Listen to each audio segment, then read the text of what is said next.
आपला आजचा टॉपिक आहे modes of vibration of air column in a pipe open at both ends. First mode म्हणजेच fundamental mode. Diagram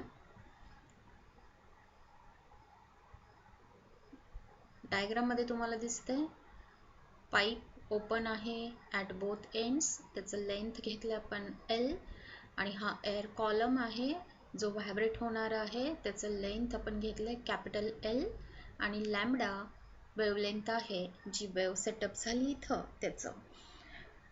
Let n and lambda be frequency and wavelength in fundamental mode of vibration of air column. ज्यावेळेस तुमचा air column सगळ्यात minimum फ्रिक्वेन्सीने म्हणजेच fundamental फ्रिक्वेन्सीने vibrate होणार आहे तेव्हा notation त्या फ्रिक्वेन्सीचं म्हणजेच फंडामेंटल फ्रिक्वेन्सीचं नोटेशन n आणि करस्पॉन्डिंग वेव्हचं वेवलेंथ काय घेतो आपण लॅम्बडा. मग आता ही डायग्राम अशी का तर आपली बाउंड्री कंडिशन आपल्याला हेल्प करणार आहे. काय बाउंड्री कंडिशन की तुमचा ओपन एंडला पार्टिकल्स काय असतात व्हायब्रेट होण्यासाठी फ्री म्हणजेच त्यांचं ॲम्प्लिट्यूड मॅक्सिमम असणार आहे. मग ॲम्प्लिट्यूड व्हायब्रेशनचं जर मॅक्सिमम असेल तर तिथं काय फॉर्म होतो अँटीनोड. मग इथं अँटीनोड फॉर्म होणार, या पण एंडला अँटीनोड फॉर्म होणार. आणि आता आपल्याला माहिती आहे स्टेशनरी वेव्हमध्ये नोड्स आणि अँटीनोड्स हे कसे फॉर्म होतात अल्टरनेटली. मग आता इथं आपल्याला मिनिमम फ्रिक्वेन्सी विचारात घेऊन डायग्राम बनवायची आहे. मग आता जर इकडं अँटीनोड आणि फ्रिक्वेन्सी सगळ्यात कमी तर मध्ये एकच नोड बसणार आहे. कळालं. मग आता हे L इज इक्वल टू λ/2 कसं काय तर इथं बघा आपल्याला माहिती आहे प्रॉपर्टीज ऑफ स्टँडिंग वेव्समध्ये आपण क्लिअर केलं आहे की तुमचा अँटी नोड आणि ॲडजसंट नोड यांच्यामधलं डिस्टन्स हे किती असतं λ/4. मग इथून इथंपर्यंत λ/4 आणि हे डिस्टन्स येणार आहे तुमचं λ/4. किती झालं λ/4 प्लस λ/4 λ/2. कळालं. मग बघूयात आपण frequency. Length of air column L is equal to λ/2. लॅम्बडासाठी रिअरेंज करूया तर lambda is equal to 2L आणि आपल्याला माहिती आहे V is equal to n lambda. हे वेल नोन इक्वेशन आहे. आपल्याला पाहिजे फ्रिक्वेन्सी म्हणून रिअरेंज केलं n is equal to V by lambda आणि आता टाकलं पण लॅम्बडाची ही व्हॅल्यू इथं लॅम्बडा 2L इथं टाका. मग तुम्हाला मिळालं n is equal to V by 2L. Notations काय आहेत तुमचे n काय आहे फंडामेंटल फ्रिक्वेन्सी, V आहे व्हेलॉसिटी त्या वेव्हचं त्या मीडियममध्ये. आता मीडियम इथं काय आहे एअर कॉलम विचारात घेतो आपण. ठीक आहे. आणि L आहे करेक्टेड लेंथ म्हणजेच vibrating length of air column. This is fundamental frequency. ही आहे तुमची फंडामेंटल फ्रिक्वेन्सी आणि फंडामेंटल फ्रिक्वेन्सीलाच आपण काय म्हणतो first harmonic. Okay. Next second mode diagram. आता बघा सेकंड मोड म्हणजेच काय आहे तोच पाईप तोच एअर कॉलम फक्त याच्यापेक्षा थोडंसं हायर फ्रिक्वेन्सीने जर व्हायब्रेट झाला तर आपल्याला डायग्राम कशी मिळेल. ही डायग्राम लक्षात ठेवा तुम्हाला बनवता आली पाहिजे. डायग्रामवरून आपण फ्रिक्वेन्सीचं एक्सप्रेशन आरामात मिळवू शकतोय. डायग्राममध्ये एकच विचारात घ्यायचं आहे बाउंड्री कंडिशन. काय आपली बाउंड्री कंडिशन ओपन एंडला अँटी नोड फॉर्म व्हायला पाहिजे. ठीक आहे. आणि आता याच्यापेक्षा हायर फ्रिक्वेन्सी म्हणजेच तुमच्या ह्या दोन्ही एंड्सच्या मध्ये आता काय होणार आहे नोडचा नंबर वाढणार आहे. फ्रिक्वेन्सी हायर आहे थोडीशी. मग आता अँटी नोड मग हा नोड परत अँटी नोड फॉर्म होणार आहे नोड आणि हा अँटी नोड.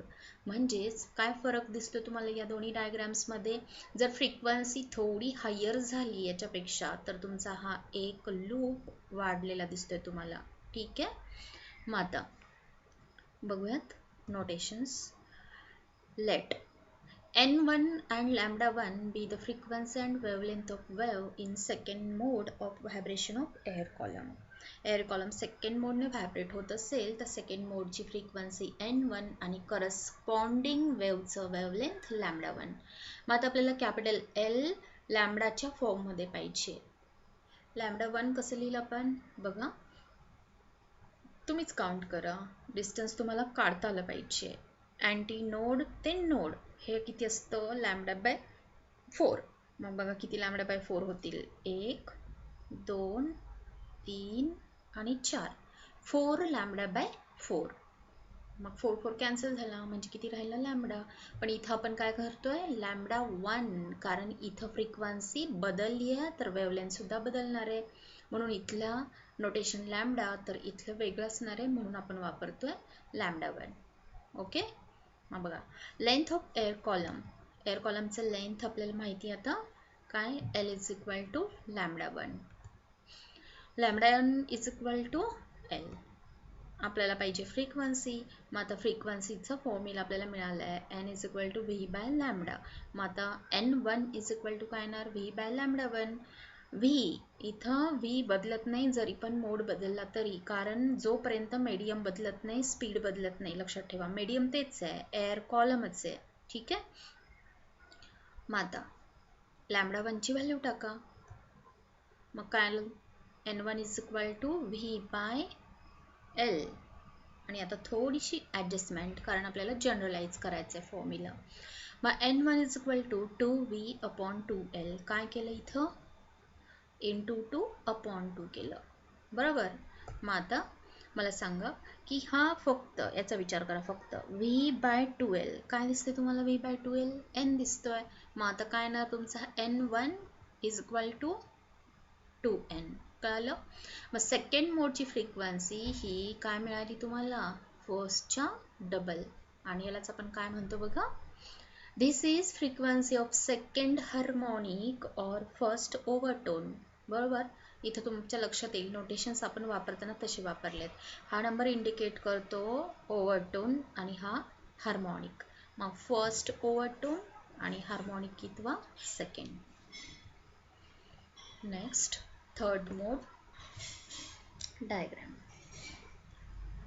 डायग्राम बनवायला आली पाहिजे कुठल्याही मोडची. आणि सगळ्यात महत्त्वाचं लक्षात घ्या की तुम्हाला MCQ साठी क्वेश्चन येतो की समजा इथे pipe open at both ends आहे आणि एअर कॉलम थर्ड मोडने व्हायब्रेट होतोय, तर नंबर ऑफ अँटी नोड्स आणि नंबर ऑफ नोड्स किती हे तुम्हाला सांगता आलं पाहिजे. हे का आपण पाठ करत बसणार नाही. डायग्राम समजावून घ्या. बाउंड्री कंडिशन विचारात घ्या. तुम्हाला कुठल्याही मोडमध्ये सांगता येईल नोडचा आणि अँटी नोडचा नंबर. मग आता इथं बघा किती येतात अँटी नोड्स. बघा आता इथं सेकंड मोडपेक्षा अजून एक लूप तुमचं वाढलेला दिसतोय. ओपन एंडला मात्र अँटी नोड्सच दिसतात. मग काउंट करायचे अँटी नोड्स आणि नोड्स. ठीक आहे. मग आता notations. Let n2 and lambda 2 be the frequency and wavelength of wave in the third mode of vibration of air column. इथं फ्रिक्वेन्सी n2 घेतोय आणि करस्पॉन्डिंग वेवलेंथ लॅम्बडा 2. मग आता बघा इथं तुमचं L is equal to 3 lambda 2 by 2 कसा आला? येतं आता तुम्हाला करता येईल ना? बघा अँटी नोड आणि नोड हे डिस्टन्स लॅम्बडा बाय 4. असे लॅम्बडा बाय 4 किती बघायचे? मग किती येणार? 1 2 3 4 5 6 6 लॅम्बडा बाय 4. मग काय येणार सिम्प्लिफाय केलं तर 3 लॅम्बडा बाय 2. पण इथं लॅम्बडा नाही लॅम्बडा 2, कारण वेवलेंथ वेगळं आहे म्हणून नोटेशन चेंज केलं आहे. ठीक आहे. मग आता लेंथ ऑफ एअर कॉलम काय येणार तुमचं? 3 लॅम्बडा 2 बाय 2. लॅम्बडा 2 साठी रिअरेंज करा 2L बाय 3. मग आता v इज इक्वल टू काय येणार तुमचं? n2 lambda 2. आपल्याला पाहिजे n2. n2 is equal to v by lambda 2. आणि आता हे लॅम्बडा 2 ची व्हॅल्यू इथं टाका. मग काय येणार? n2 is equal to v by 2L by 3 म्हणजेच 3v बाय 2L. आणि आता परत एकदा सांगा हे v बाय 2L काय? v बाय 2L आहे तुमचं n. मग टाका. मग काय मिळालं? n2 is equal to 3n. काय हे? This is the frequency of third harmonic, that is second overtone. second overtone आणि third harmonic. समजलं? मग आता कन्क्लुजन. नंबर 1 काय कन्क्लुजन मिळालं तुम्हाला? सांगा. फर्स्ट मोडची फ्रिक्वेन्सी किती मिळाली? n. सेकंडची 2n. थर्ड मोडची 3n. जर आपण फोर्थ मोड काढला तर मिळेल आपल्याला फ्रिक्वेन्सी 4n म्हणजेच कन्क्लुजन काय अँड सो ऑन. मग कन्क्लुजन काय, all harmonics are present in a mode of vibration of air column in a pipe open at both ends. बरोबर. मग आता माझा एक क्वेश्चन आहे तुम्हाला की तुम्हाला कळालंय pipe open at both ends असेल तर ऑल हार्मोनिक्सने व्हायब्रेट होतो एअर कॉलम, आणि जर pipe closed at one end असेल तर एअर कॉलम व्हायब्रेट होतो विथ ऑड हार्मोनिक्स. तर मग आता मला सांगा, माझ्याकडे दोन पाईप्स आहेत, सेम लेंथ आहे, डायमीटर सेम आहे, फक्त फरक काय, एक ओपन ॲट बोथ एंड्स आहे आणि एक क्लोज्ड ॲट वन एंड आहे. तर सांगा कुठला पाईप हा रिचर क्वालिटीवाला साऊंड प्रोड्यूस करेल, येईल सांगता.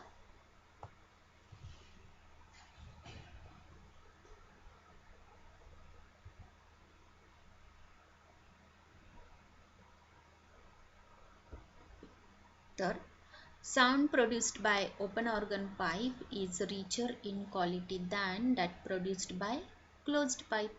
कारण माहिती आहे ओपन ऑर्गन पाईप मध्ये ऑल हार्मोनिक्स प्रेझेंट असतात, म्हणून त्यांनी जो प्रोड्यूस केला साऊंड त्याची क्वालिटी कशी असणार आहे, रिच. ठीक आहे. आणि आपला हा कन्क्लुजन राहिलाय ते डिस्कस करूयात. तर जनरलाइज करायचं आपल्याला.